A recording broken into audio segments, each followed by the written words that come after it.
Hi guys, Kellan and I spend all of our time trying to figure out how to navigate complicated cannabis challenges. Today, we're excited to bring to you a solution for your accounting needs. Navigating 280E, keeping clean books, and providing financial and accounting advice is a massive headache for so many businesses. End to End is a team of CPAs with backgrounds from the big public firms that specialize in the cannabis industry. End to End is offering a no-cost consultation if you tell them the dime sent you. That's right, free accounting advice. Go to n2nadvisors.com now to take advantage of this.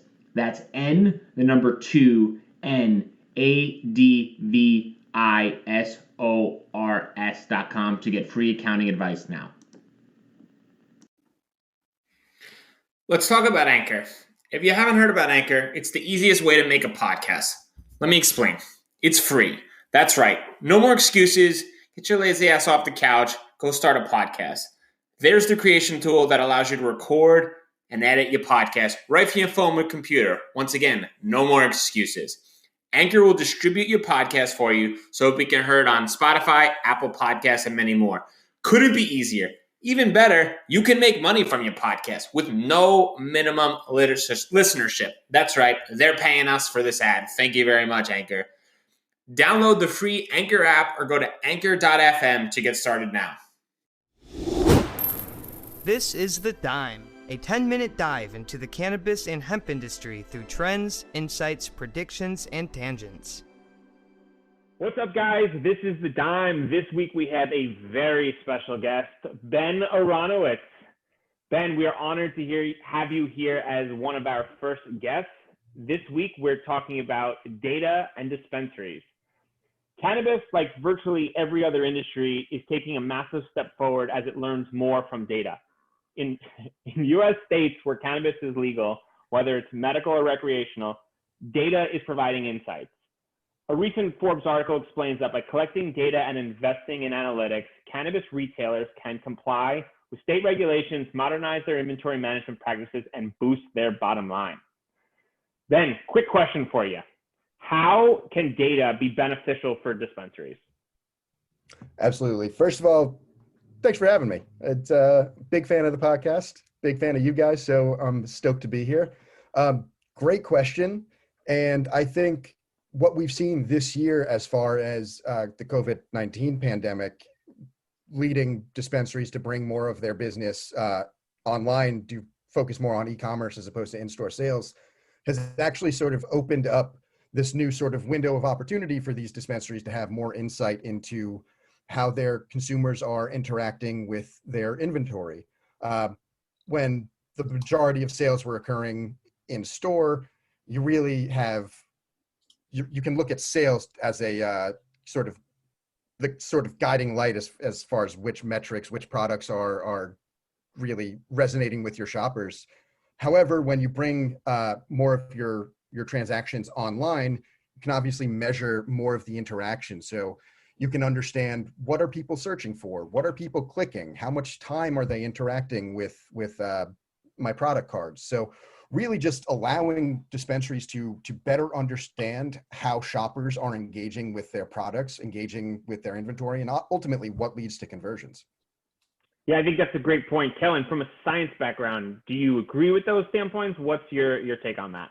Yeah, I mean, I completely agree. I mean, the huge push in machine learning and all these other applications for data is it's changing the whole world, right? Like Amazon, I heard they're pretty valuable recently. I might have heard that, right? And I think the core of Amazon is all based on mathematics, statistics, probability. It just comes from Jeff Bezos's background at B.E. Shaw and kind of that whole quant trading application to the consumer market, right? So I completely agree with everything Ben said. I mean, there's just so much value and information that gets lost if you're not, if you don't have eyes on that kind of information. There's definitely value, right? Like, I think everyone's on the same page that there's value in the data, but what kind of data should they be collecting? Do you think that they should bring in outside firms or bring someone internally? Like, how should dispensaries approach something like this, Ben? So ultimately, while there are these other metrics you can look for, all of these data points you're going to be analyzing as a dispensary should be focused on increasing your conversion rate. So when someone lands on your menu, how likely are they to convert? And there's a number of different factors that go into driving up conversion rate, but it involves being scientific about it, running some tests, understanding, okay, which brands are resonating with my shoppers? What sort of messaging on my menu is leading to more engagement? What are people searching for? Do I have a lot of people searching for CBN edibles? If so, I want those insights to inform my buying strategy, right? So it's about understanding what your shoppers are looking for and using that to optimize your menu to drive up conversion rates by also informing your buying strategy to make sure you have the products available that your folks are looking for. I think that's a great point. And I'm just going to ask for the brands that I know that follow us, because I can already feel the messaging coming. They're going to say, Ben, I want to know how I can improve my brand to resonate with these shoppers. Do you have any suggestions? Does any ideas come to mind? What can we do in order to improve our opportunity to be in front of these users? Well, depending on the market, you could be one brand, one SKU amongst a sea of hundreds, if not thousands. So what's important is having a relationship with these dispensaries. So you don't just want your dispensaries to carry your product. You want them to promote your product, elevate it to the top of their menu. So they don't have to, users don't have to search and really dig through hundreds of products to find your SKU. So one way to do that is by just having strong relationships with your dispensary partners. The other is really building your brand. There's audience data out there that is filled with different sort of levels of cannabis consumers. So you have the high intent cannabis consumers, cannabis interest, and those are the folks you want to drive to your website, where you should have some strong branding. Ideally, just tell your story. Why is someone going to want to buy your product? If you have a unique feature in your carts, or if you were a niche edible category, why would a shopper want to check out with your products in their cart? So you want to drive folks to your website to educate them. And ideally you would have a way to send traffic to a dispensary from your website, some sort of where to buy function, while also maintaining those strong relationships with dispensaries where the actual transactions occur. So you're put in the best sort of real estate for those shoppers to come find your products. I think it's a great point. Kellan? Yeah, I mean, I was just going to say, I think it's really well articulated, because it's almost like the 21st century of the eye level aspect in a grocery store, right? Like you see that, I mean, I don't know if it's probably still a thing, right? But yeah, it's definitely a thing. So, like brands pay significantly more to like distributors such as like Safeway or Walmart to have their product on that middle shelf, that the consumer, as he's walking, it just happens to be right there on the middle shelf that they have to look at. So like This is the exact same concept, but just applied to the digital world that we live in, right? Exactly. And those distributors, those brands aren't paying for that real estate because they just think it's going to be good for their business. That's a data-driven decision. They've seen that that shelf leads to, again, to bring it back to conversion rates. If your products are on that shelf, that eye-level shelf, you're going to sell more products. Same sort of thinking can be applied to the e-com space. That's awesome. So, I mean, what other kind of metrics and data can they potentially pull out of being able to, so putting it into the right real estate to facilitate conversions, but is there other data that is important to driving those conversion rates? Is price point something that's heavily associated with those conversion rates as well as real estate? Is there another variable that you think is just as important? So price is definitely a factor, and as opposed to more traditional CPG industries where folks may be more brand loyal. I buy Colgate because I've been buying Colgate for years. Why? It's not something I think about on a regular basis. There isn't the same sort of brand equity in cannabis yet. I foresee that changing as we shift more to, I guess, more adult use markets, more destigmatization of cannabis, and again, more of a focus on e-com. I think that's where things are heading. So understanding price now and how price sensitive shoppers are today is super valuable. But I think as we look ahead to the future where brands are able to develop that direct relationship with shoppers, I foresee price being less of a factor. However, there's always going to be price sensitive shoppers who are going to land on your menu and sort by price to just find the cheapest flower they can get. Do you see a huge push in kind of like, what was the book I was reading a while ago, but it talked about how Target knows more about their consumers than the consumers know about themselves, I guess is the best way to put it. I think they can tell if a female's pregnant before they know, I think was the headline that I read. And that all has to do with kind of the membership program. So in terms of aggregating consumer data on individuals, do you think that there's going to be a big push for dispensaries to develop those kind of membership programs to then customize the information that they're providing to individual consumers? Absolutely. So a lot of dispensaries already have loyalty programs, which are tied to a unique email address, and they can see, okay, this email address has purchased XYZ over the past 60, 90 days. So they're probably going to be interested in these new products that we're bringing on board. So that you're absolutely right. That loyalty data, that membership data allows you to surface the right products for those shoppers. There's still a manual element to it. You need to analyze that data and understand, okay, this is the bucket of people who are going to be interested in my new drinkables line that we brought into the shop. While these are the people who are going to be interested in this luxury flower brand that we're working with now. So understanding what people are shopping for, what people have shopped for historically is absolutely going to inform what they shop for in the future. And again, to bring it back to e-com, as these e-com providers get more sophisticated, I wouldn't be shocked to see more personalization come to these menus. So if I'm a drinkables fan in California, the products I see may end up being totally different from the products that you, Kellan, see if you're a big flower guy. We're not there yet, but that is absolutely where I see the industry heading, just as more transactions occur online, more data can be had and more personalization can be born from it.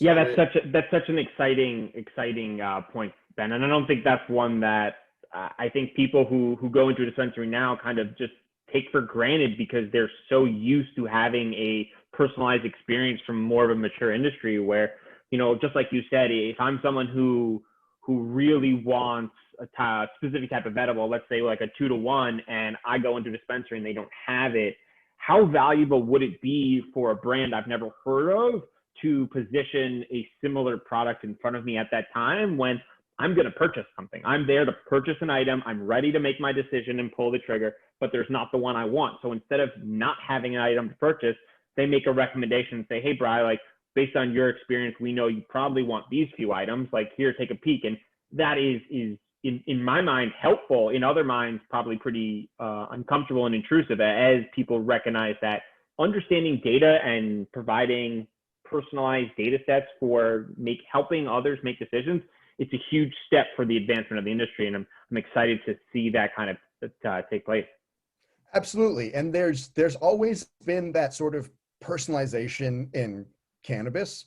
However, that was the bud tender. The bud tenders would greet a shopper. The shopper would look overwhelmed looking at the menu of 1,200 SKUs, and the bud tender would ask questions like, "Hey, what are you looking for? What's your tolerance level? What have you enjoyed in the past? What have you not liked?" And they, in that moment, would be putting all of this information, all these different data points into their sort of personalized recommendation algorithm and spit out a couple recommendations to the shopper. If hold on a second, Ben, if you hope this person is acting in good faith, but in some aspects they're not, right? They're saying, hey, like I got pushed this brand and I was told to try and sell more of this. So everyone that comes in, no matter what they say, guess what, Charlie, you're getting this brand because I'm pushing the shit out of this brand. So I wonder if the decisions and the influence of the bud tender, like you said, was always honest and forthcoming, or if there wasn't any sort of, monetary guidance for making specific recommendations. Yeah, I think honestly, I want to just jump in there. That was, it still continues to be a huge prevalent issue depending on how the states are. I know in Colorado, in order to have a dispensary, you had to be vertically integrated. And so the bud tenders in Colorado were strictly only pushing their products because it was from their company's grow that the dispensary was selling, right? So any other products in there, they want to push it all. And so maybe data smart. totally right, but so data maybe even levels the playing field. You know what I mean? Exactly.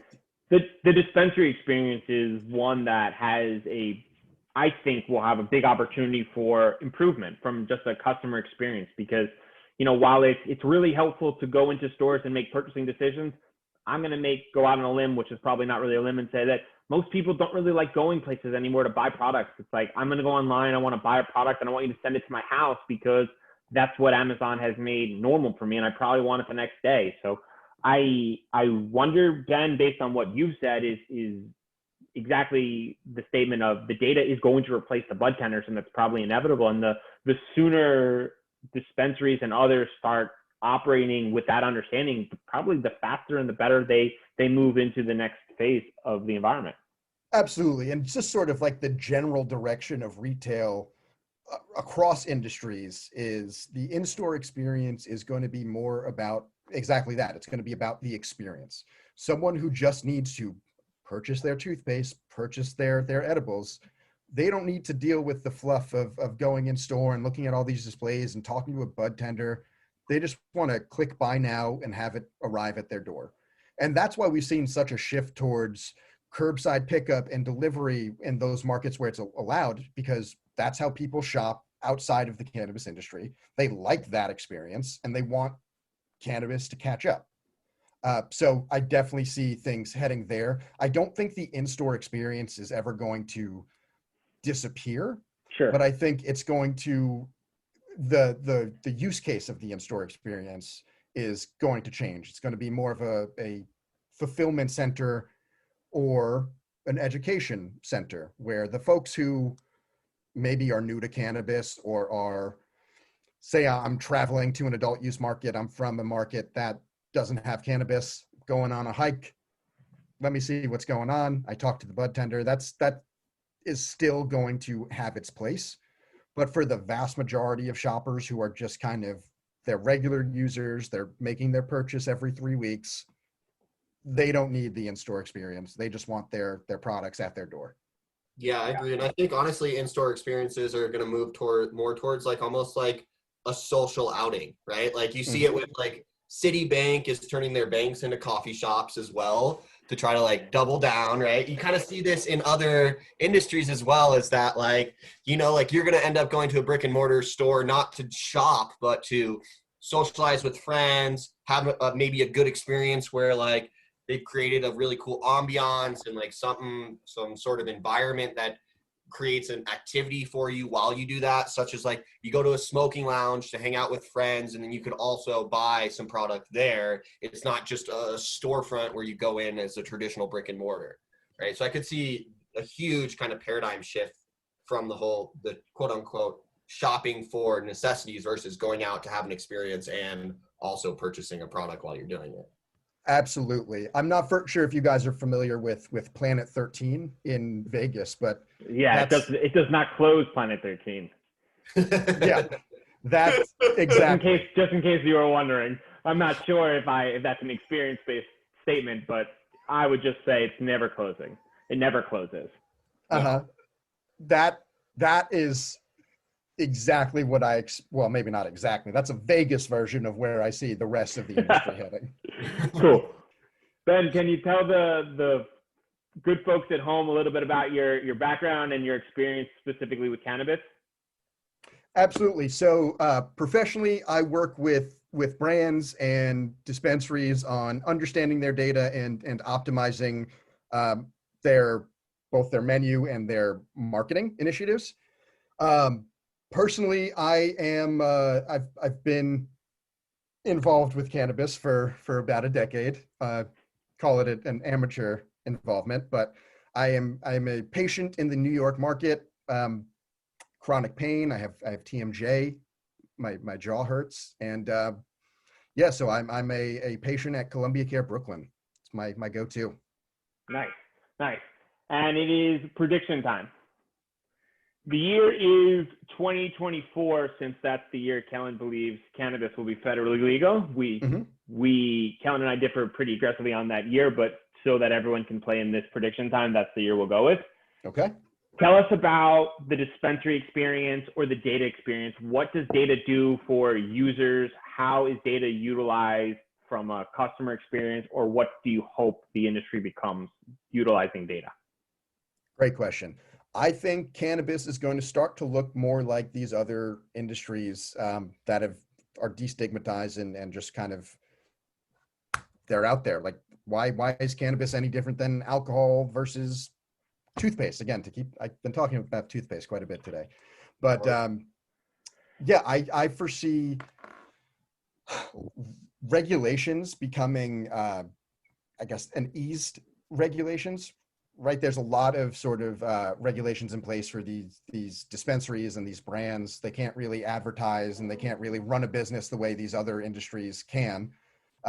So I expect those regulations to be eased. It's going to be easier for these brands, these dispensaries to run a business. And I see the in-store experience will be just that. It'll be experience-based. Whereas the online menu is where they're really going to be focused on that personalization, surfacing the right products to the right person at the right time, making sure you have the right inventory available based on what the consumers have told you, based on their searches, the filters they take place. And yeah, I expect cannabis menus to look more like the Amazon menus that you see with sponsored products, product reviews. When was the last time you bought something on Amazon without reading a review first? And isn't it crazy that people put things in their body and smoke things and just consume things without knowing what a single other person's experience was like?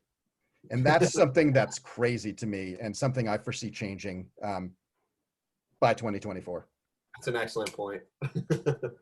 I think that's a great point, Ben. And to think about that is, you go into these dispensaries and the bud tender that you met 7.5 seconds ago is like, yeah, based on this menu that looks like it's completely overwhelming you, these are some of the products that I would recommend. And based on whatever he says, I'll probably make a decision near or around that, because the experience is incredibly overwhelming. And I can only dream of an opportunity where I'm on my phone and I'm rating the cannabis and kind of the feelings it makes me feel, and it's providing me with recommendations of other products that it thinks I might like based on, similar user profiles and my personal preferences. And it's going to be really exciting for all those people who consume cannabis and they ask this question, and specifically my mom, who goes, is this scary pot, right? And I never want to have to tell her that it is or it isn't, because like, I don't know how she's going to respond to that. And I am excited for the opportunity where she can utilize cannabis for all of its benefits and not be fearful of that consuming this is going to make her feel a certain way that she's really fearful of. And I think with data comes this huge breakthrough of connecting users with products that'll be extremely beneficial and attractive to them that they just might not be aware of. And for some people that might be frightening. For others like us who are a little more comfortable with the fact that data is helpful in providing you with recommendations, we're excited for that. And the industry's got a long way to go, but I think, Ben, with people like you entering the space and your background specifically, I think it's exciting for Kellan and I to hear kind of exactly where you're going in the space and the type of direction it's moving towards, which I think will be extremely beneficial for the industry. Absolutely. And to jump in real quick, you mentioned something super interesting, a use case for data that we haven't really touched on yet. The AB InBevs, the Miller Coors of the world, they have their eye on cannabis in this industry and what's happening and will it be cannibalizing their sales? I would be stunned if they are not analyzing data to understand what is their opportunity in the space and how can they use data to develop products for shoppers. That is, and not just the AB InBevs of the world, even the existing cannabis industry brands need to look at data. What are people looking for? What are people buying? and use that as a guide for their product roadmaps. What should we be developing for these people? Because that is absolutely a perfect use case for data. Absolutely. Kellan, final prediction? I predict that you're going to see exactly that, but then I also think that the data is going to be utilized to provide really valuable recommendations. But I think that I'm going to take it one step further. I think by that point, you're going to see potentially a merging, I think it's probably the wrong word. But you're going to see people take health and health data and that kind of stuff, I think, and do correlations with their purchasing habits. And then you're also going to see, I think, tying like the chemical profile of some of these sativas or the indicas or the hybrids from a product standpoint in terms of the terpenes or other active chemicals there. I think you're going to see some companies start to try to pull correlations of consumers' purchasing history with the type of chemicals that are in those products, and then tie that to kind of their health habits, if you will. You can see that with Apple and the new Apple Watch and all the health data that they're aggregating associated with that. And so I could see that kind of being the next big step within the space, just because the entourage effect is a real deal. You have the significant difference between a sativa and a hybrid and indica in terms of the consumer experience, and that's all directly tied to the chemicals. And so that's my prediction. I see the correlation between health data and the chemical profile of these products being closely mirrored. That's a great shout. Going to need a lot of scientific research into understanding exactly how that works. Hey, Kellan? I mean, is science really a thing, though? Depends on who you ask. Cool. Well, Ben, we appreciate you taking the time and look forward to kind of catching up with you, a little while from now and hearing more about what's going on in your neck of the world. Same here, guys. Thanks for having me. Thanks for your time, Ben. Hello, hemp friends. This is your host, Morris, from Volume Up, the Let's Talk Hemp podcast, where we explore and discuss all things hemp all the time. From industrial to nutritional to therapeutic to lifestyle, hemp has a place and a home pretty much everywhere. Download episodes now of the Let's Talk Hemp podcast wherever you listen to podcasts. Come get loud with me on Volume Up as we take industrial hemp to a whole new level in 2022 and beyond.